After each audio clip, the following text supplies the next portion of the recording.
A graça e a paz a todos, no nome de Jesus Cristo. Hoje nós vamos fazer uma reflexão sobre o Salmo 23, um salmo muito conhecido na Bíblia, tá? Amém? Agora, uma parte que eu acho muito importante no Salmo 23, acho que pouca gente se atentou nesse detalhe, tá? Bom, vamos repetir um pouco. Olha só, no versículo 1, como eu havia dito, o Senhor é meu bom pastor, Ele me dá tudo o que eu preciso, tá? Ele me leva aos pastos de gramas verdes e macia para me descansar. E quando sinto sede, Ele me leva para os riachos de águas mansas. Ele me devolve a paz de espírito.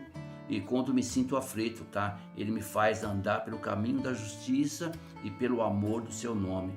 Mesmo que eu ande pelo vale escuro, onde a morte está bem perto, continuo tranquilo e não sinto medo, porque a sua vara e o seu cajado me consolam. Agora, um detalhe muito importante que eu acho interessante nesse Salmo 23 aqui no versículo 5 fala o seguinte: olha só, prepara um banquete na minha presença, na presença dos meus inimigos. O Senhor me recebe como convidado e a minha cabeça com óleo e faz o meu cálice transbordar. Essa parte é muito linda e sobre essa parte eu vou fazer uma pequena reflexão. Como Davi era tido como filho bastardo, ele não tinha direito de sentar-se à mesa, pois ele não fazia parte daquela família. Ele era um filho bastardo. Jessé estava viúvo, conheceu uma mulher, certo? E antes de ter um casamento, naquele costume daquele povo, ele teve uma relação com essa mulher, aonde teve Davi como filho. Davi, ele era filho de Jessé, com uma mulher chamada Naás, certo? Segundo a pesquisa, olha só, Naás não era a primeira esposa de Jessé, ele era viúvo, de forma que os filhos que ele teve, incluindo Davi, era considerado bastardo. A questão, naquele momento, é tão séria nesse relacionamento que Jessé precisou fazer uma choupana, olha só, distante no meio do nada, e colocou Naás com Davi e mais 2 filhas que moraram lá. Isso está em 2 Samuel 17, versículo 25. E em Salmo 51, versículo 5. E imagina só como Davi se sentiu. Para complicar mais a situação, olha só, Davi tinha um bom relacionamento somente com a sua irmã Abigail. Diante desse quadro, olha só, diante desse quadro, o que nós encontramos na história de Davi, ousado, um Davi corajoso, ele matou um urso, matou um leão. Não só ele fosse valente, mas o fato de não ser amado e ser deixado de lado, ele tinha todos os motivos para se sentir rejeitado, para se sentir solitário. Ele não era nem contado como filho, certo? O seu trabalho de pastor, naquela época, era considerado um trabalho sujo, um trabalho normal, um trabalho simples. Pois naquela época tinha valor quem era soldado, quem servia o rei, certo? E Davi era simplesmente um simples pastor de ovelha. É por isso que o seu pai Jessé mandou ele fazer o que ele estava fazendo, cuidar das ovelhas, certo? Mas como filho bastardo não tinha direito de assentar-se à mesa, sentar-se à mesa como uma família tradicional, porque ele era bastardo. Ele era, para os demais irmãos, ele é praticamente impuro, certo? Quando seu pai rejeitou Davi, olha só, quando seu pai rejeitou a Davi, Davi via em Deus o seu pastor, o seu próprio pai. E por isso, nada o faltaria, então, porque toda a confiança naquele momento de Davi estava depositada no pai dele, que era o Deus, entendeu? Que como ele cuidava das ovelhas, então ele via o Deus como um pastor dele. Por isso que ele fala: o Senhor é meu bom pastor, eu não vou ter falta de nada. Esse ter falta de nada compreende, no caso, a família, corresponde no caso, a atenção que para ele não tinha. A falta de nada compreendia também, no caso, a aceitação dele pela família. Davi provavelmente nunca deitou numa boa cama, nunca sentou numa mesa para ter uma refeição com a família. Davi vivia uma vida humilde, Em Deus ele sabia tudo de Deus. Na humildade dele, ele buscou unicamente a Deus, porque ele tinha no coração que Deus era o seu bom pastor e ele não sentiria falta de nada, certo? Diante da sua dor de alma, Deus iria refrigerar a alma e certamente em todo o seu drama familiar. Deus é o único refrigério. Por isso que ele fala, refrigera a minha alma, certo? E guia pelas veredas da justiça por amor ao nome do próprio Deus. Ele falou, Pai, me refrigera minha alma e me guia na sua justiça, nas suas veredas, nos seus caminhos. Então, para ele, o importante era o quê? É que Deus viesse refrigerar a alma dele, ele que pudesse andar nos caminhos de Deus. Davi, olha só, ao lutar com o urso e com o leão, passou bem perto da morte. Por isso ele escreve que ainda que eu ande pelo vale da sombra da morte, eu não terei medo. Eu não terei medo de mal algum, porque tu estás comigo.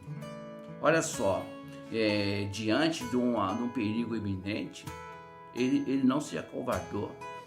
Ele teve fé suficiente para falar para Deus, mesmo se eu estiver no vale da sombra da morte, eu não vou ter medo, porque o Senhor está comigo.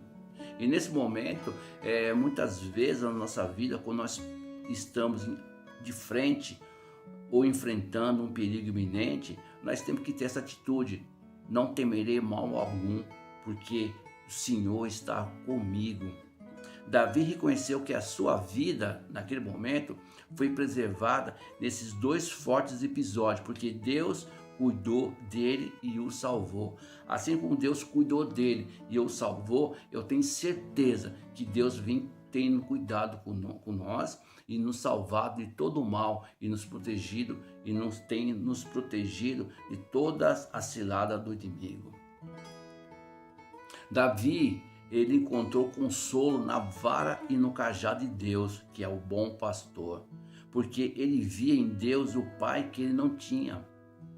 Quando ele escreveu, prepara-se, olha só, uma parte importante, prepara uma mesa perante a mim na presença dos meus inimigos, foi quando Samuel sendo profeta, ele foi à casa de Jessé, mandado por Deus para ungir um rei para Israel, porque naquele tempo Saul era o rei, só que Saul desobedeceu às ordens de Deus e por isso Deus pediu para Samuel ir até a casa de Jessé para ungir um novo rei de Israel, que seria Davi. Só que naquele momento Jessé viu o profeta chegando e ficou feliz. Então, naquele momento, o profeta falou: eu vim aqui para escolher um dos seus filhos. Só que ele não falou para quê. Aí foi colocar todos os filhos de Jessé perante Samuel, e Samuel, tendo a orientação de Deus, falou, não é esse. Por acaso você tem outro filho? Só que naquele momento, Jessé deve ter ficado muito feliz com a notícia de que receberia Samuel, como havia dito, certo? Imagina a cena. Jessé manda fazer um jantar especial, avisa a família da primeira linha para se aprontar. Todos tomando banho, com roupas limpas, cabelos penteados, enfim, todos preparados para receber o profeta de Deus. Deus vai dizendo, aí de repente, um dos filhos de Jessé se apresenta a Samuel. Então eles vão se apresentar a Samuel. Deus vai dizendo, não é esse. Aí entra o outro, eles falam, também não é esse. Chegou ao final dos filhos de Samuel, de Jessé, aí Samuel disse, não tem mais nenhum filho? Penso que provavelmente Deus falou ao coração de Samuel que tinha algo errado nessa família.